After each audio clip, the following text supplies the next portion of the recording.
La grande lumière qui devrait éclairer nos vies chrétiennes, personnelles, notre vie familiale, notre vie sociale, c'est le dogme et la vie de la Trinité sainte. Ainsi s'exprime Marie-Eugène lorsqu'il parle de l'importance de cette prière d'union dont nous nous sommes entretenus lors de notre dernière rencontre. Merci de nous accueillir pour cette 4e rencontre. Nous devrions, dit-il encore, retrouver l'atmosphère et les lumières dans lesquelles vivaient les premiers siècles du christianisme. Il faut donner à cette prière la place qu'elle doit avoir dans notre vie. Je pense tout d'un coup à cette phrase du pape Jean-Paul II qui disait « Le temps donné à Dieu n'est jamais pris aux hommes ». Le temps donné à Dieu, c'est-à-dire à la rencontre avec lui, qui est bien autre chose que les tentatives multiples et variées qui ont leur richesse sans aucun doute de méditation en tout genre. Il s'agit d'un temps donné à Dieu. On pourrait dire peut-être avec plus de vérité, un temps rendu à Dieu, car c'est lui qui nous donne le temps. Le Seigneur n'est pas en retard pour tenir sa promesse, comme certains lui en font le reproche, dit l'apôtre Pierre. Il patiente afin de laisser à tous, de donner à tous le temps de se convertir. Nous sommes donc nous-mêmes dans ce temps de notre conversion et pour que cette conversion puisse se réaliser, il nous faut persévérer dans le dialogue. C'est de cela que je voudrais vous entretenir aujourd'hui à partir d'un passage de l'Évangile selon Marc. C'est un moment du dialogue de salut initié par Jésus dès le premier appel des disciples devenus apôtres pour qu'ils soient avec lui et que lui les envoie proclamer, guérir et qu'ils puissent ainsi entrer plus profondément dans la mission du Seigneur, celle qu'il a reçue de son Père, comme le dit l'Évangile selon Jean au chapitre 3, verset 17. Dieu a envoyé son Fils dans le monde, non pas pour condamner le monde, mais pour que le monde soit sauvé par lui. Toute notre vie, au fond, est prise là-dedans. Jésus nous a envoyés dans le monde, non pas pour le condamner, mais pour qu'il soit sauvé par Jésus, pas par nous. Nous sommes partis de ce monde, nous sommes retirés de lui, mais pas encore complètement, loin de là même. Et donc ce dialogue du salut a comme premier fruit de nous transformer nous-mêmes afin que nous puissions de plus en plus être moins imparfaitement membres du Christ et donc participants de sa mission. Persévérer dans le dialogue. Nous allons méditer sur un passage dans l'Évangile selon saint Marc, qui se trouve au chapitre 9, verset 16. Il s'agit de la 2e annonce de la Passion, et après cette annonce, les 12 se regroupent, marchent, l'atmosphère n'est pas forcément très bonne, et ils arrivent à Capharnaüm. Et là, quand ils sont dans la maison, Jésus, qui a bien senti qu'il sent tout, mais comme un buvard qui va aspirer les difficultés, et comme le dialogue est rompu en quelque sorte entre le groupe de ses apôtres et lui-même, c'est lui qui prend l'initiative et il leur dit « De quoi dialoguiez-vous, de quoi discutiez-vous en chemin ?» Et c'est cela que nous allons essayer de méditer. Pour le faire, il faut peut-être nous rappeler une des choses clés du tout premier appel des 4 premiers disciples, toujours dans l'Évangile selon Marc. Venez derrière moi, je vous ferai devenir pêcheurs d'hommes, dit-il à Simon et André qui étaient en train de jeter l'épervier, ce filet en cloche comme cela qui va prendre les poissons, puis on le retire. Et alors la réponse du texte, c'est laissant les filets, ils le suivirent, ils s'approchèrent de lui. Et puis il y a la deuxième étape, les 2 autres qui sont Jacques et Jean, là ils sont dans la barque avec leur père et ses ouvriers en train de réparer les filets. Et il leur dit, il les appelle et aussitôt laissant leur père avec les ouvriers, ils s'éloignèrent derrière lui. Ils partirent à sa suite comme l'on traduit, mais l'idée c'est ils s'éloignèrent de ce qui n'était pas lui. S'approcher de lui, c'est aussi s'éloigner de ce qui n'est pas lui. Et commence ce dialogue de salut qui se fait, comme chaque fois que Jésus parle d'ailleurs, s'exprime autant par des gestes, des événements, que par des paroles. Nous-mêmes, il y a bien des situations dans lesquelles nous ne pouvons pas parler explicitement de notre rencontre avec le Seigneur, parce que les conditions ne s'y prêtent pas, parce que les personnes ont d'autres préoccupations, parce que leur ignorance est peut-être tellement grande. J'échangeais aujourd'hui même avec un de nos enseignants au Studium de Notre-Dame-de-Vie, qui est un professeur italien, qui nous disait que dans la faculté dont il venait, il avait remarqué une personne qui devait commenter un tableau où l'on voyait la Vierge Marie avec un glaive dans son cœur. Un glaive te transpercera le cœur. Nous connaissons l'épisode de Siméon et la réalisation de cette prophétie à la croix. Et le commentaire de cette restauratrice de ce tableau qui représentait cela, c'est le suicide de Marie. Alors là, évidemment, il y a, comme qui dirait, une ignorance tellement incompréhensible pour nous et tellement triste pour cette personne. Donc il peut se faire bien souvent que nous n'ayons pas la possibilité d'exprimer par la parole. Nous avons toujours la possibilité d'exprimer par l'attitude. C'est ainsi que Jésus mêle attitude et parole, gestes et explications tout au long de ce dialogue de salut qu'il établit en priorité avec ses apôtres, dans le but de les rendre capables de l'établir ensuite avec toute personne en ce monde jusqu'à la fin des temps. Alors, ce dialogue de salut, évidemment, il a des moments clés. Et un des moments clés, c'est ce qui permet à Simon-Pierre, quelque part sur la route en direction de Césarée de Philippe, en haut du lac de Tibériade, près du mont Hermon, tu es le Christ. Voilà un moment essentiel de ce dialogue du salut, c'est en Marc chapitre 8, verset 29, je crois. Voilà, tu es le Christ. Pour vous, en faveur de vous, dans mon lien avec vous, qui suis-je? Tu es le Christ. Tu es celui qui réalise l'alliance voulue, promise par Dieu, le Dieu d'Abraham, d'Isaac et de Jacob, en faveur de l'humanité tout entière. Tu es le Christ.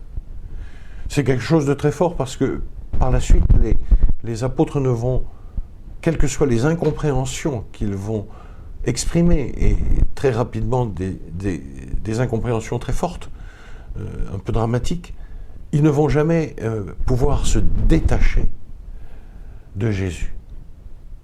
Et Jésus va commencer à poursuivre ce dialogue de salut sur un autre tempo, avec un autre point de vue, qui est non pas de conduire ses apôtres à pouvoir reconnaître en lui le Christ, mais de les initier progressivement à accueillir la manière dont il va réaliser sa mission.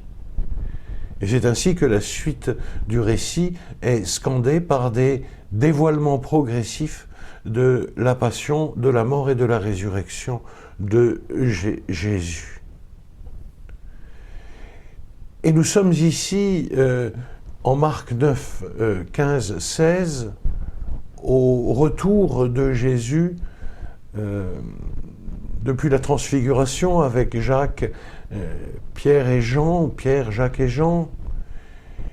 Et puis il y a la guérison du fils d'un monsieur qui était venu trouver les apôtres qui n'étaient pas montés sur la montagne et ils n'avaient rien pu faire, les pauvres, ils n'avaient pas pu. Et Jésus est arrivé et puis il a dit au Père, mais tout est possible à celui qui croit. C'est une question de ta foi, mon frère.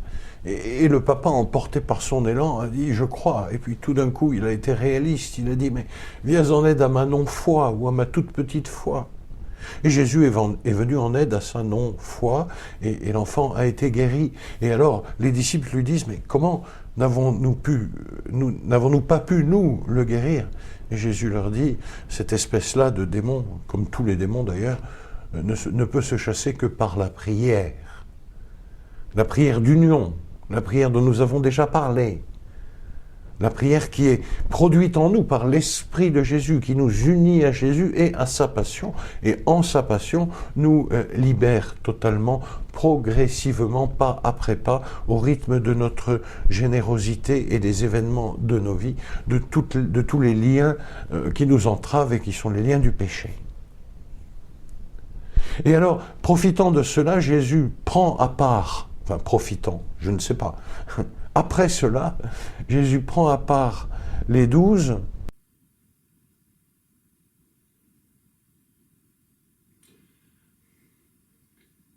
J'utilise une caméra qui se pilote par une application sur le téléphone à travers un Wi-Fi. Et la connexion Wi-Fi s'était coupée, donc je ne savais plus si cela enregistrait ou non, d'où l'arrêt. Nous en étions, me semble-t-il, au moment où Jésus, avec les 12, les prend à part et continue à les informer de ce qui va se passer pour lui, à savoir sa passion, sa mort, sa résurrection.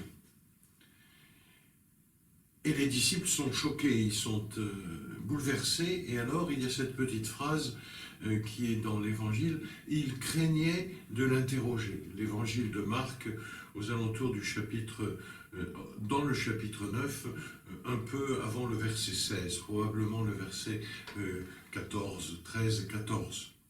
Vous pourrez aller voir, peut-être avez-vous eu le temps de prendre votre évangile selon saint Marc et de suivre la chose. Il craignait de l'interroger. Voilà donc un cas où Jésus est en dialogue avec ses apôtres. C'est le dialogue du salut. Il leur annonce par où il va passer pour qu'eux puissent ensuite en lui passer de leur triste situation, qui est aussi la nôtre, de personnes coupées de Dieu, au moins pour une part. Et cette annonce est un choc très violent, et les disciples préfèrent en quelque manière rompre le dialogue. On croit entendre comme une réalisation au temps de Jésus de cette parole du peuple d'Israël à Moïse, « Parle-nous, toi, mais que le Seigneur ne nous parle pas, sinon c'est la mort. » Il peut arriver dans notre prière, alors que nous y cherchons peut-être bien spontanément du recueillement, du bien-être, un plus, une présence, une douceur. Il peut arriver que la présence agissante de Jésus, à travers l'action de sa grâce, et aussi qui nous met en relation avec lui, que cette présence agissante devienne douloureuse, je ne dis pas insupportable, mais enfin bien difficile à supporter, et que nous préférions finalement faire autre chose. Le démon est à l'affût. Ça revient à dire qu'il est placé entre ce qui se passe vraiment dans les profondeurs de nous-mêmes, dans notre esprit, et puis les échos que nous en avons dans notre sensibilité, dans nos sens. Le démon se place là, à la frontière entre le sens sur lequel il a une emprise et l'esprit qui lui échappe. Et alors il va se précipiter pour nous dire un peu, tu vois bien, ce sont des histoires tout cela, tu as des choses beaucoup plus utiles à faire pour le Seigneur. tu as à t'occuper des autres, tu as ceci, tu as cela, prends un peu de temps pour toi, prends soin de toi, beaucoup de choses comme cela. Et alors ce dialogue ici est interrompu, il craignait de l'interroger. Devant la réalité du drame de la prière, comme le dit le catéchisme de l'Église catholique, la prière c'est un drame, c'est le drame de l'alliance, et de l'alliance personnelle qui suppose de ma part une transformation radicale de tout mon être. Devant ce drame de l'alliance qui se joue en particulier dans la relation avec Dieu que nous appelons le dialogue de la prière, il peut y avoir des moments où nous aussi nous craignons de le poursuivre. Et alors c'est touchant de voir comment Jésus s'y prend. Ils poursuivent la route, ils arrivent à Capharnaüm et là ils se trouvent dans la maison où se sont passées de si belles choses. La guérison de la belle-mère de Pierre, la maison où ils se sont rassemblés déjà plusieurs fois pour des explications, pour des moments chaleureux, pour une vie toute simple certainement, où Jésus leur a transmis toutes sortes de manières de faire.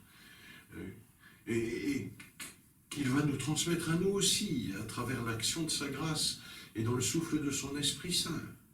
Et là, quand ils sont dans la maison, c'est Jésus qui renoue le dialogue. De quoi discutiez-vous en chemin?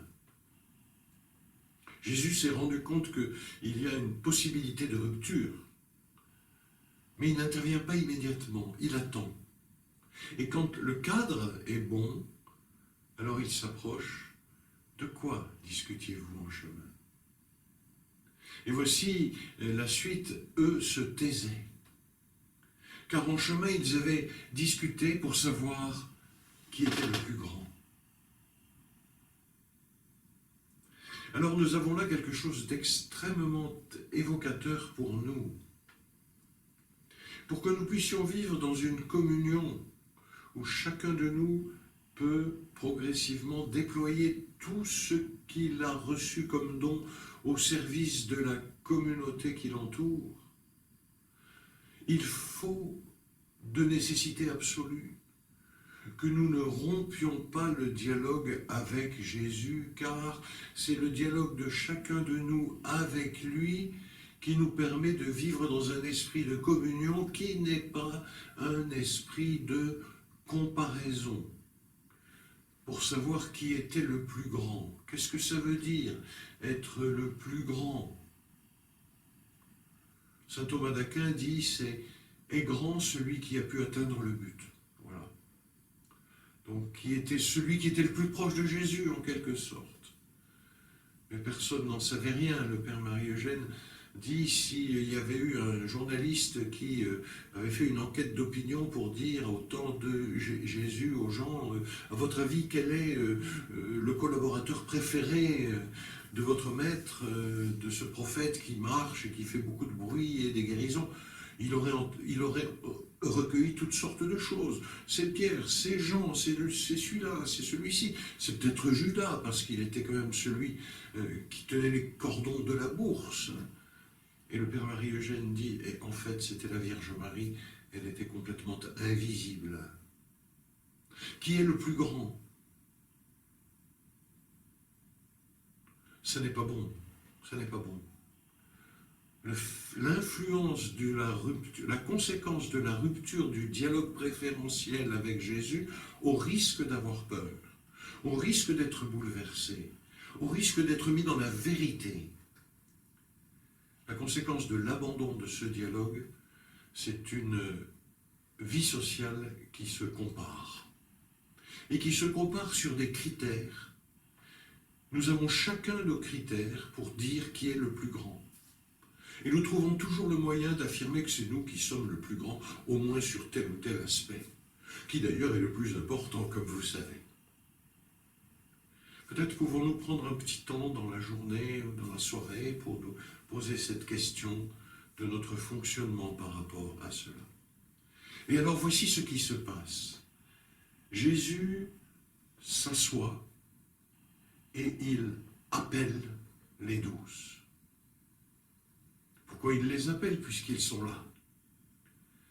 C'est une manière pour Marc de dire que tous les dialogues que Jésus noue avec ses disciples, avec ses apôtres, dialogue destiné à les transformer, sont pris dans la force du premier appel.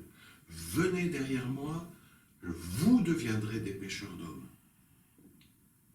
Aussi, lorsque dans le dialogue de notre prière, nous sommes confrontés à cette présence rude et provocante et déstabilisante du Christ, sagesse de Dieu, homme parmi les hommes, agneau immolé, lorsque dans notre prière nous sommes confrontés à cela, implorons la grâce de ne pas nous taire, la grâce de ne pas nous éloigner, la grâce de ne pas craindre de poursuivre ce dialogue.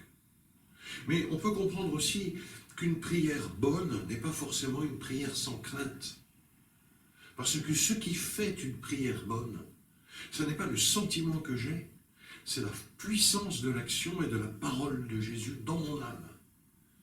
Et lorsque le buvard immaculé touche tel ou tel aspect de mes facultés encore souillées par le péché et ses conséquences, ces facultés se raidissent, elles se rebellent. Elles veulent bien, mais elles ne veulent pas en même temps. Et c'est tout le combat spirituel qui se joue là. En sorte que la première décision à prendre dans ce combat, c'est de ne pas craindre de l'interroger, et c'est de ne pas nous taire quand il nous pose une question. Il se taisait. En même temps, il se taisait parce qu'il sentait bien qu'il y avait quelque chose qui ne collait pas dans leur manière de faire. Alors on connaît la suite, c'est très touchant, c'est l'évangile selon Marc. Il les appelle, celui qui veut être grand parmi vous sera votre esclave, le serviteur. Et puis, prenant un enfant, il le plaça au milieu d'eux. Il leur dit, celui qui n'accueille pas le royaume de Dieu comme un enfant ne pourra pas y entrer. Et voilà la clé. Accueillir comme un enfant, accueillir avec reconnaissance, accueillir en trouvant normal que l'on nous donne. Comme dit Thérèse de Lisieux, même chez les pauvres, les enfants ont toujours ce qu'il faut. On se prive pour eux, autant qu'il est possible, pour assurer leur subsistance, leur vie, leur hygiène, leur croissance. Et les enfants trouvent cela normal. Ils sont simples pour cela. Nous-mêmes, lorsqu'on nous donne quelque chose, on préférerait l'avoir acquis par nous-mêmes, n'est-ce pas? Nous sommes des adultes, nous sommes des grands personnages. Si vous n'accueillez pas le royaume c'est Dieu agissant pour nous transformer.